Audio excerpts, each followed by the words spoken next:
નમસ્કાર મિત્રો, 21 HU hub YouTube ચેનલમાં આપનું હાર્દિક સ્વાગત છે।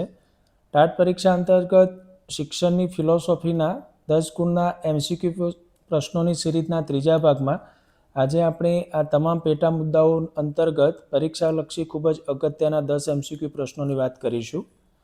મિત્રો, લાસ્ટમાં જે 12 એપ્રિલે ટાટ HS ની જે પરીક્ષા લેવાઈ, તો આ પરીક્ષાની અંદર આપણી યુટ્યુબ ચેનલમાં જે વિડીયો છે, તો તે વિડીયોમાંથી પરીક્ષામાં ખૂબ જ મોટી સંખ્યામાં પ્રશ્નો પૂછાયા છે।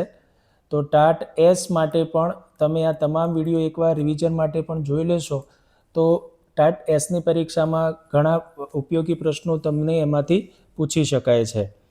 હવે આજના વિડીયોની આપણે શરૂઆત કરીએ મિત્રો। પ્રશ્ન 1 છે કે હર્બર્ટ સ્પેન્સર દ્વારા આપવામાં આવેલ કેળવણીના સંપૂર્ણ જીવનના હેતુ એટલે કે કમ્પ્લીટ લિવિંગ એમમાં નીચેના પૈકી કઈ બાબતનો સમાવેશ થતો નથીની વાત કરી છે મિત્રો અહીંયા। તો સાચો જવાબ છે એનો માત્ર આધ્યાત્મિક અને પૌલૌકિક જ્ઞાનની પ્રાપ્તિ। તો સંપૂર્ણ જીવનની હેતુ જે છે તેમાં આ બાબતનો સમાવેશ થતો નથી, કારણ કે આધ્યાત્મિક અને પૌલૌકિક એ આદર્શવાદની વાત છે, જ્યારે હર્બર્ટ સ્પેન્સર છે વ્યવહારુ અને ભૌતિકવાદી વિચારક હતા, એટલે તેમના જે 5 હેતુઓ છે તેમાં પૌલૌકિક જ્ઞાનનો સમાવેશ થતો નથી, કારણ કે તે આદર્શવાદનો હેતુ છે। ત્યારબાદ પ્રશ્ન 2 છે કે શિક્ષણની પ્રક્રિયા અને સ્વરૂપોના સંદર્ભમાં અવૈધિક કેળવણી, જેને અંગ્રેજીમાં આપણે કહીએ છીએ નોન ફોર્મલ એજ્યુકેશન, એના માટે કયું વિધાન સૌથી યથાર્થ છે એટલે કે યોગ્ય છે તેવું કહી શકાય।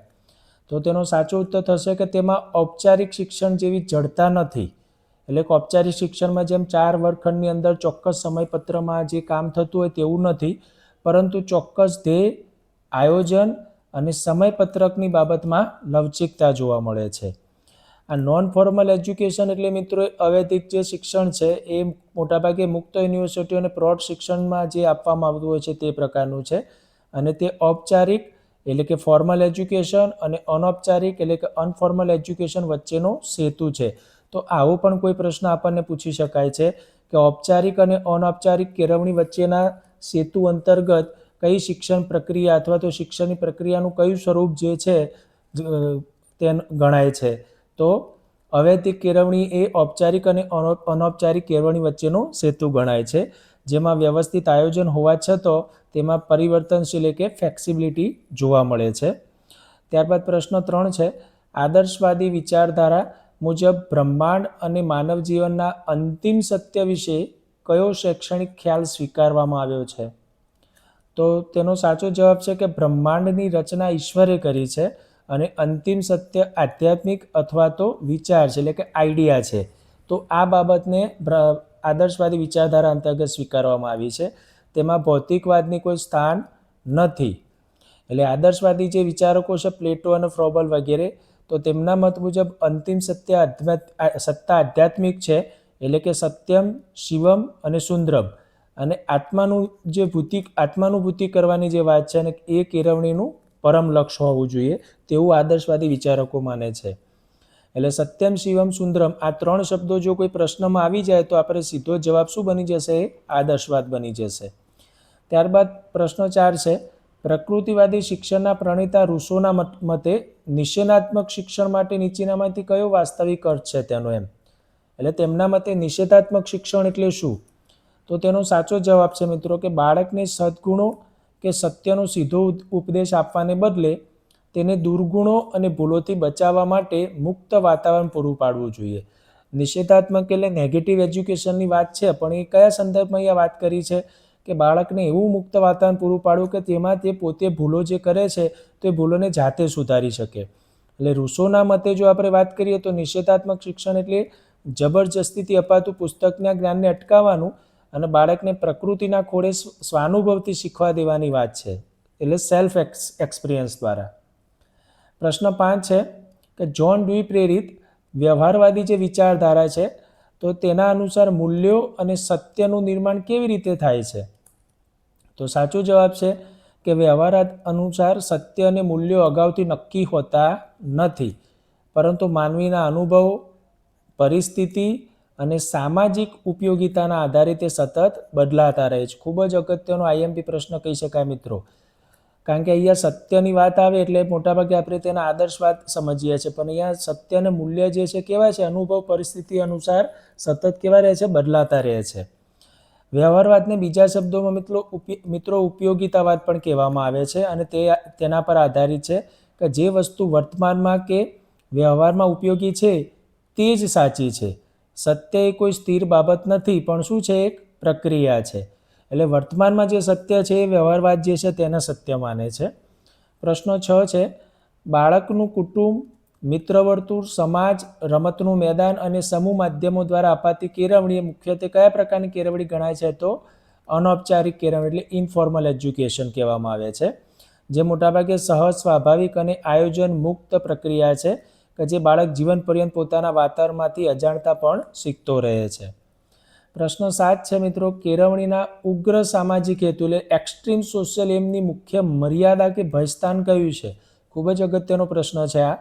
તો તેનો સાચો જવાબ છે કે તેમાં સમાજ કે રાજ્યની સરખામણીમાં વ્યક્તિને કોઈ મહત્વ આપવામાં આવતું નથી. એટલે સમાજ જ સર્વોપરી છે કે જેથી વ્યક્તિગત સ્વાતંત્રતા અને સર્જનાત્મકતા તેમાં શું થાય છે, હણાય છે. એટલે સમાજ સર્વોપરી ગણવામાં આવે છે તેમાં. એટલે ઉગ્ર સામાજિક હેતુમાં રાજ્ય જ સર્વોપરી છે, વ્યક્તિ માત્ર રાજ્યના વિકાસનું એક સાધન બની જાય છે, જેનાથી એકત્તુ શાસન વ્યવસ્થા ઉદ્ભવવાનો ભય રહે છે. પ્રશ્ન 8 છે કે શિક્ષણની જે વિવિધ વિચારધારાઓ છે અને તેમની મુખ્ય અધ્યાપન પદ્ધતિઓ છે તે અંતર્ગત આ જોડકા આપણે જોડવાના છે. તો આદર્શવાદ જે છે એ કયા પ્રકારના પદ્ધતિઓની વાત કરે છે? તો પ્રશ્નોત્તરી પદ્ધતિ, વ્યાખ્યાન પદ્ધતિ અને સંવાદ પદ્ધતિ. પ્રશ્નોત્તરી પદ્ધતિ સોક્રેટિસે જે આપેલી છે, સંવાદ પદ્ધતિ પ્લેટોએ આપેલી છે. તો આદર્શવાદની આ જે છે આદર્શ પદ્ધતિઓ છે શિક્ષણ માટેની. ત્યારબાદ પ્રકૃતિવાદની કરીએ વાત, તો તેની અંદર કેવું વાત છે કે સ્વાનુભવ દ્વારા શિક્ષણ, રમત ગમત દ્વારા શિક્ષણ, નિરીક્ષણ દ્વારા શિક્ષણની વાત કરવામાં આવે છે. અને વ્યવહારવાદની વાત કરીએ તો પ્રોજેક્ટ પદ્ધતિ અને સમસ્યા ઉકેલ પદ્ધતિ દ્વારા શિક્ષણની વાત થાય છે. એટલે કે વિકલ્પ એ જે છે આપણો સાચો જવાબ થવાનો છે. રમતગમત એટલે કે ફ્રોબેલ દ્વારા, પ્રોજેક્ટ પદ્ધતિ જોન ડ્યુ દ્વારા જે છે આપવામાં આવેલી છે, તો તેવો પણ કોઈ પ્રશ્ન આપણને પૂછી શકાય છે. એટલે ટૂંકમાં આદર્શવાદના વિચારો જે છે ચિંતન પર, જ્યારે પ્રકૃતિવાદ છે ઇન્દ્રિયો દ્વારા મુક્ત અનુભવ પર, અને વ્યવહારવાદ જે છે ક્રિયા દ્વારા શિક્ષણ એટલે કે પ્રોજેક્ટ પદ્ધતિને શ્રેષ્ઠ માને છે. પ્રશ્ન 9 છે, વર્તમાન સમયમાં દૂરવર્તી શિક્ષણ એટલે કે ડિસ્ટન્સ એજ્યુકેશન અને મુક્ત યુનિવર્સિટીઓનો વ્યાપ વધવા પાછળનું સૌથી સચોટ અને શૈક્ષણિક અને સામાજિક કારણ કયું છે એવું કહી શકાય? તો સાચો જવાબ છે વિકલ્પ બી, કે નોકરી કે વ્યવસાય સાથે જોડાયેલા અથવા તો ભૌગોલિક રીતે દૂર રહેતા અથવા ઔપચારિક શિક્ષણથી વંચિત રહી ગયેલા લોકોને આજીવન શિક્ષણની સમાન તક પૂરી પાડવા માટે દૂરવર્તી શિક્ષણ જે છે એ આપવાની અત્યારે તેનો ખ્યાલ અથવા તો વ્યાપ વધ્યો છે. કારણ કે જે લોકો નિયમિત શાળા કોલેજમાં જઈ શક્યા નથી અથવા તો શિક્ષણનું સાર્વત્રિકરણ અને નિરંતર શિક્ષણ જે છે તેને પૂરું પાડવાનું એક ઉત્તમ માધ્યમ છે, તેવો પણ કોઈ પ્રશ્ન આપણા માટે બની શકે છે. પ્રશ્ન 10 છે મિત્રો, કે નીચેના પૈકી કયા ભારતીય ચિંતકના શૈક્ષણિક પ્રયોગોમાં આદર્શવાદ અને પ્રકૃતિવાદના અદ્ભુત સમન્વય જોવા મળે છે, કે જેમણે શાંતિ નિકેતનની સ્થાપના કરેલી છે? તો શાંતિ નિકેતન શબ્દની વાત આવે એટલે તરત આપણને જવાબ શું મળી જાય? રવિન્દ્રનાથ ટાગોરની ખબર પડી જાય.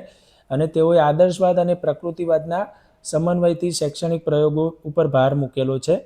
એટલે કે ટાગોરની જે શિક્ષણ પદ્ધતિ છે મૂળભૂત રીતે પ્રકૃતિવાદી તો હતી જ, એટલે કે પ્રકૃતિના મુક્ત વાતાવરણમાં શિક્ષણ આપવાની વાત છે, પરંતુ તેમની કેળવણીના અંતિમ લક્ષ્યોની અંદર વિશ્વ બંધુત્વ અને આત્માનુભૂતિની જે વાત કરી છે જે ઉચ્ચ કક્ષાના આદર્શવાદી વિચારો અંતર્ગત હતી. તો મિત્રો આ પરીક્ષાલક્ષી ખૂબ જ અગત્યના પ્રશ્નો છે.